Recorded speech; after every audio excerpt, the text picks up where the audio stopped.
Hey, hey, hey! Welcome to my cozy corner of the internet. This is Nephilim VA bringing you the 18th chapter of Inheritance written by A is for Amy 71 on AO3. After an exam, there is always a lull where you don't know what to do with yourself. So let's find out what Izuku is getting up to. But first, the trigger warnings. This fanfiction is for mature audiences with canon-typical violence and a trigger warning for major character death. If that isn't your style, then I recommend Shades of Green, which is written by Maybe It's Friendly on AO3.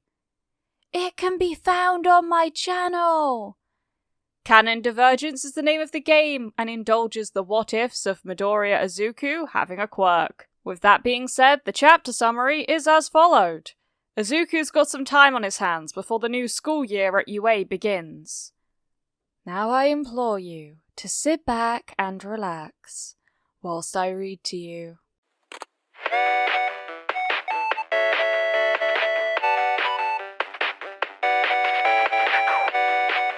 Chapter 18. Izuku's father filled out all of the forms he could relating to personal information and permissions from UA.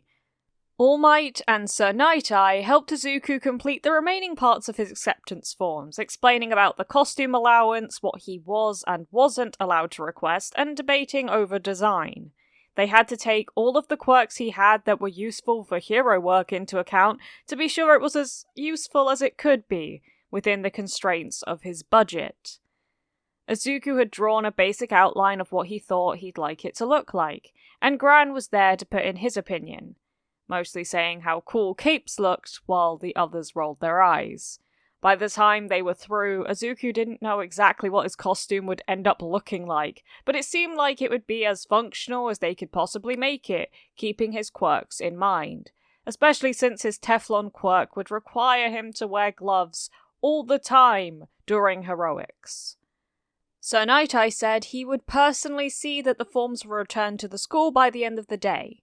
The 3 days they'd been given were because they needed to know for sure who'd be taking the recommended spots before the main entrance exam. That reminded Izuku that Kachan would be facing his own test the next day.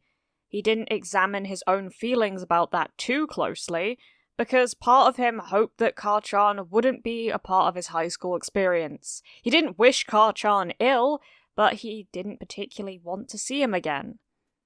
His hopes for that were crushed about a week later, when Kachan swaggered into the classroom with a cocky grin on his face. Izuku knew, before his friends asked about it, that the explosive blonde had made it into UA. He had known it was a probability since Kachan got really high marks in everything, and had a powerful quirk. Even Izuku would admit that all of Kachan's bragging wasn't just talk. He had the skills to back it up. "What about you, nerd?" Kachan asked him, kicking the back of Izuku's chair. "Did you get into whatever loser school you applied to?"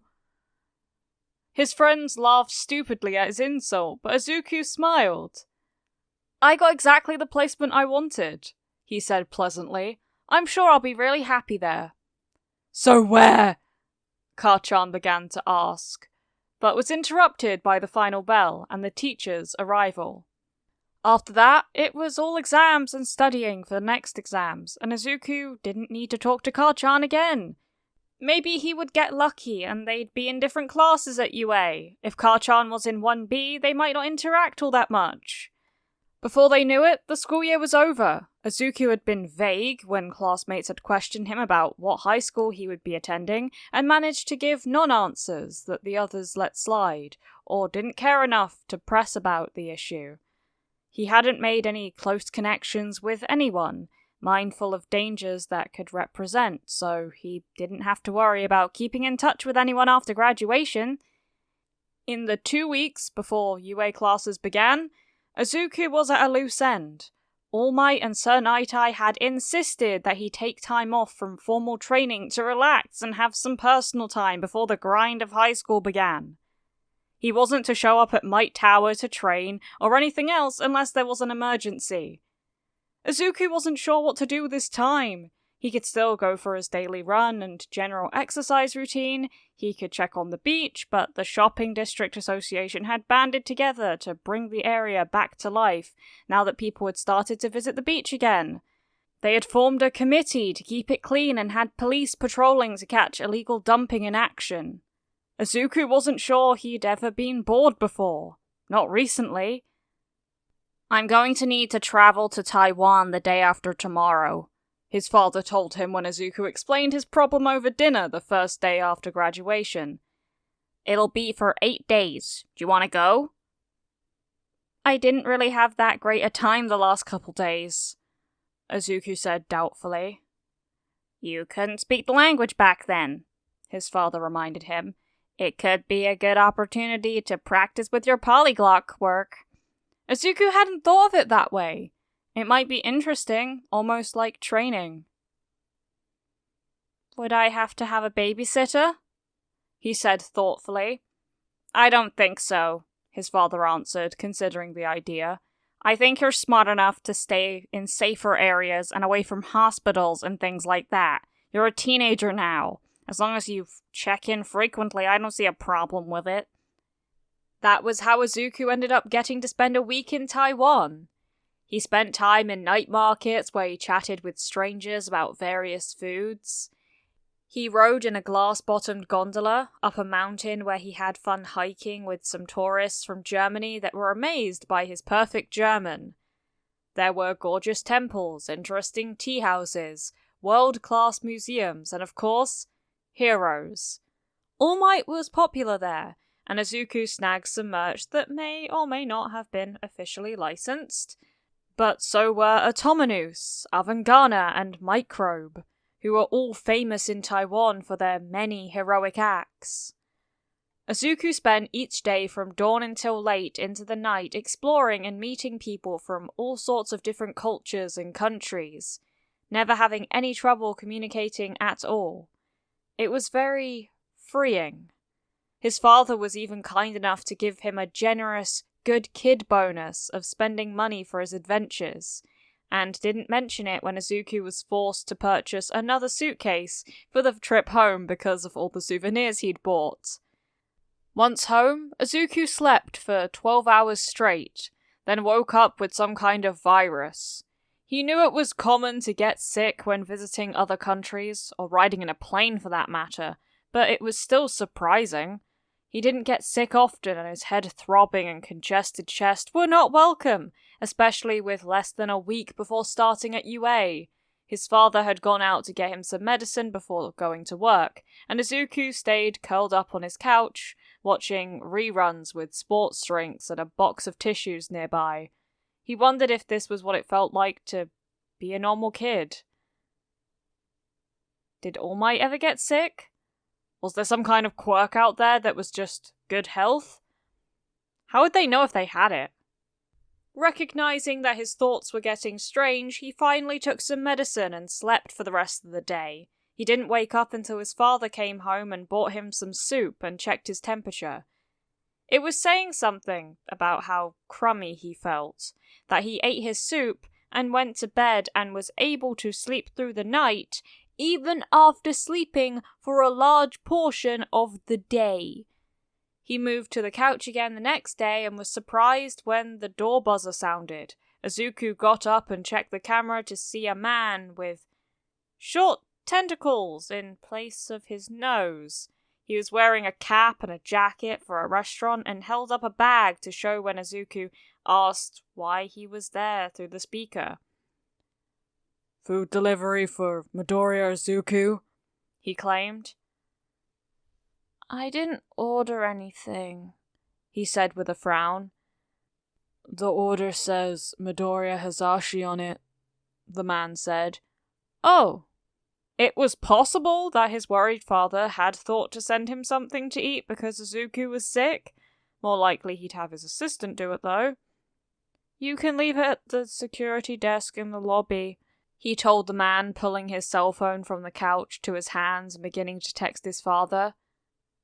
"I'm not supposed to leave it with anyone except from who's on the form," the man said plaintively. "I could lose my job." I'm sorry to hear that, he said. What restaurant did you say you were from? Izuku got a reply from his father and frowned. Then he hit the red button on the security phone. Look, kid, I got other deliveries to make. The man looked to his left, then dropped the bag he was holding and disappeared from the screen's view. Izuku watched as a security guard came into sight, speaking into a cell phone. Izuku answered the phone when it rang and confirmed that the visitor had been suspicious. Once he was done with that, he texted his father back and then texted All Might and Sir. His phone rang a moment later and he ended up explaining the situation to his father. Then, as soon as he had hung up, he got another call and had to explain it to Sir. Security contacted Izuku's dad to let them know that the suspicious character had disappeared, but that the supposed food delivery bag had just been stuffed with crumpled newspaper. Someone was up to no good. Within an hour, Sir Night-Eye, Bubble Girl, and a young man they introduced as Rapid Fire showed up to view the security footage and check on Izuku. Sir insisted that he would be having his sidekicks monitoring the building closely for the next few days until the start of school. They would also be double-checking the security of the building and looking for possible entry points other than the front door and correcting any weak points. Besides Shigaraki Tomura and that Kurogiri guy, who would want to get to me? Izuku asked. We can't rule out that isn't precisely who's behind this, Sir told him seriously. But they have the guy who can teleport, Izuku pointed out, sounding strange because of his congestion. Wouldn't they just open up a portal and snatch me that way? That's making a lot of baseless assumptions about Kurogiri, Sir scolded. We don't know if he can open a portal to a place he's never been, or if there's a limit to how far away he can do it from, or if he's still even keeping company with Shigaraki Tomura now that All for One is out of the picture. Izuku nodded in understanding. He also knew he was being scolded for not realizing those things for himself, after all of the studying and hypotheticals they've done. Sir looked at Izuku for a few moments, then placed his hand against Izuku's forehead. You've got a fever, he announced. That's probably why you're not thinking as clearly as you should be. How long have you been ill? Since I got back from Taiwan, Izuku said, feeling tired. I see. You need medicine and rest, he pronounced. We'll be looking into this matter, so there's no need for you to do anything but sleep once you've taken something for your fever. Izuku nodded, knowing he was in good hands. Hands he trusted. It wouldn't stop him from thinking about why someone had tried to gain access to him, and if it had something to do with him starting school soon. He was still chasing the little information he had around in his head, even as the medicine he'd taken dragged him down into sleep. The disturbing dreams woke him, or maybe it was the sound of his father rushing in. He had vague images of needles and weird shapes in huge vats of murky liquid, and voices telling him to be calm. It faded as he woke up to find his father leaning over the back of the couch, checking Izuku's temperature with the back of his hand. Sorry to wake you. I got home as soon as I could, his father told him quietly. You didn't have to rush, Izuku said, rubbing his eyes and sitting up. He glanced at the time and saw it had only been a couple of hours since the delivery man had tried to gain entry. He didn't feel feverish at the moment, and his congestion had eased, probably due to the medicine he had taken. Don't be silly. Of course I'd come home after someone tried to get my son, his dad said, sounding vaguely insulted. That's not what I meant, Izuku said, still groggy. Sorry. His dad sighed and ran his fingers through messy curls that looked like they'd been raked with fingers multiple times already. Let me get you some tea, his father finally said. Do you think you could eat something? Tea would be good, Izuku said. He did not want anything his father might attempt to make, food-wise. He went to the table and sat, feeling a little fuzzy and disconnected as he swam up out of the haze of sleep and cold medicine. His father set a steaming cup in front of him a couple minutes later, and took a seat across from him. "I talked to Sir Night-Eye, and we might have a bigger problem than we thought," his dad said quietly. "I was trying to think about it," Izuku said. "It seemed like they knew I was sick, maybe. Why else would they say that food was being delivered? It didn't make sense because you would have had your assistant do it for you, right?" "Yes, I usually trust her to handle things like that," he agreed. "You were the only one who knew I was sick," Izuku continued. "I didn't even tell All Might or Sir. I mentioned it to my assistant when I had to cancel a drinking party I was supposed to go to," his father said. "Is she a spy? Has she been the spy all along?" Izuku felt as if an elephant was sitting on his chest at the thought. "No," his father was quick to assure him, "but she did start dating someone new and mentioned to them that the reason she was off work early was because I left early because my son was sick. She said she started seeing him because she liked the bad boy type." "So he really was bad," Izuku surmised. "It seems that way. Sir Night-Eye said he'd be doing a thorough investigation into the man, though it's not the same man that showed up here today, unless it was a really good disguise." "You think her boyfriend was dating her so he could try to get information about us?" Izuku asked for clarification. His dad nodded. Shit. Izuku didn't know if he had ever sworn in front of his dad before, but his dad didn't scold him for it. Instead, he sighed and nodded in agreement. "That's exactly what I was thinking." "It's been years since All Might fought All for One," Izuku complained. "If it's Shigaraki Tomura behind this, why now?" "And if he isn't behind it, then who is?" his father asked, finishing the thought.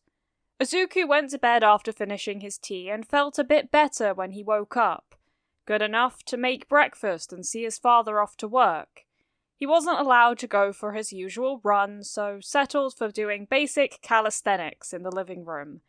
He played some music as loudly as he could without the neighbor complaining, and sang along loudly until he was too out of breath to do so.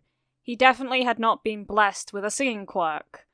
After push-ups, sit-ups, jump squats, burpees, deadlifts, and crunches, he walked around the apartment and over the furniture on his hands.